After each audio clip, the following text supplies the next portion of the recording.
Hallelujah, praise the Lord. आप सबका स्वागत है मेरी भविष्यवाणियों की पुस्तक में। ये वचन प्रेरित अंकु यूसुफ नरूला जी के द्वारा लिखे गए हैं और हमारा ये विश्वास है कि इन पवित्र वचनों को सुनना आपके जीवन में एक बड़ी आशीष पैदा करेगा। आज का वचन, परमेश्वर की बुलाहट में आशीष।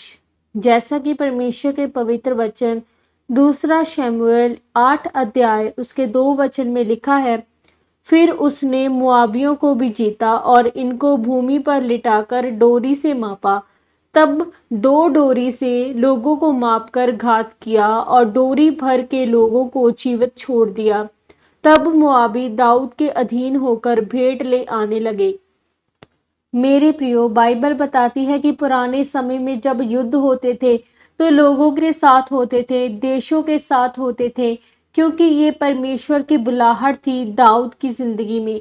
जब उसने परमेश्वर की बुलाहट को अपनी जिंदगी में पूरा किया तो परमेश्वर ने उसका नाम ऊंचा किया और उसको सब प्रकार की भेंटें दी और उसकी सब प्रकार की जरूरतों को पूरा किया और सब प्रकार की आशीष उसकी जिंदगी में दी। अब आपको ये बात ध्यान से समझनी है कि मेरी बुलाहट क्या है। दाऊद ने अपनी बुलाहट को पूरा किया।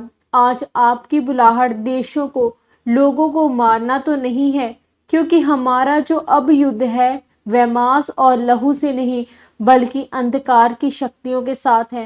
तो आपको ये समझने की जरूरत है, जब जब आप लड़ेंगे और जीतेंगे तब तब आपके पीछे कुछ आशीषें होंगी जो पहले आपने कभी नहीं देखी होंगी। आप युद्ध में हैं और उस लड़ाई को अगर आप लड़े और जीते तो आपके पीछे आशीषें इंतजार कर रही हैं। वह आशीषें आपके परिवार की मुक्ति है, वह आशीष आपकी आर्थिक है, वह आपकी चंगाई है।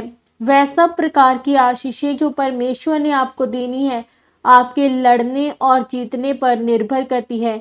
बहुत सारे ऐसे लोग हैं जो अपनी लड़ाई को नहीं लड़ते और ना ही वह जीतते हैं और ना ही वह आशीषों को ले पाते जो परमेश्वर उनको देना चाहता है। बाइबल कहती है कि जब जब दाऊद लड़ा लोग उसके पास भेंट लेके आने लगे और उसे आर्थिक आशीष मिली। बाइबल कहती है, जब तू मुझे पुकारेगा मैं तेरे नाम को बड़ा करूंगा और मैं तेरी महिमा को बढ़ाऊंगा। परमेश्वर ने कहा, अपनी नहीं तेरी महिमा को बढ़ाऊंगा, क्योंकि तूने मेरे नाम को जान लिया है। मैं तुझे छुड़ाऊंगा, तुझे बचाकर तेरी महिमा को बढ़ाऊंगा। अगर तू मेरे छाए हुए स्थान के ऊपर बैठा रहे जो मैंने तुझे दिया, एक विश्वासी होने का, एक पास्टर होने का उस स्थान पर अगर तू खड़ा रहे और अड़ा रहे और लड़ता रहे तो मैं तुझे ये सब आशीष तुझे दूंगा। मेरे प्रियो, आपका जो युद्ध है वह शैतान के साथ है, अंधकार की शक्तियों के साथ है। अब उस युद्ध में जीतने के लिए आपको पहली चीज जो चाहिए वह है पाप के ऊपर जीत पाना है, क्योंकि आपका युद्ध शारीरिक नहीं जो आप शरीर की ताकत से जीतने वाले हैं।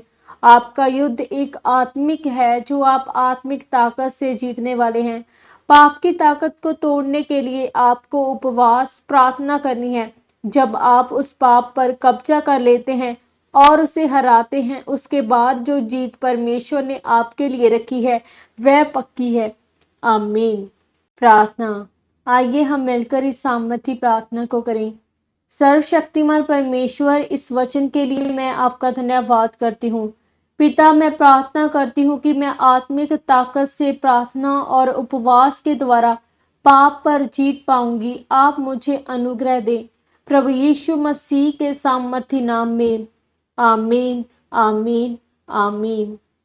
आज के इस पवित्र वचन के पढ़े और सुने जाने के द्वारा परमेश्वर आप सबको बहुतायत से आशीषित करे। सबको जय मसीह की।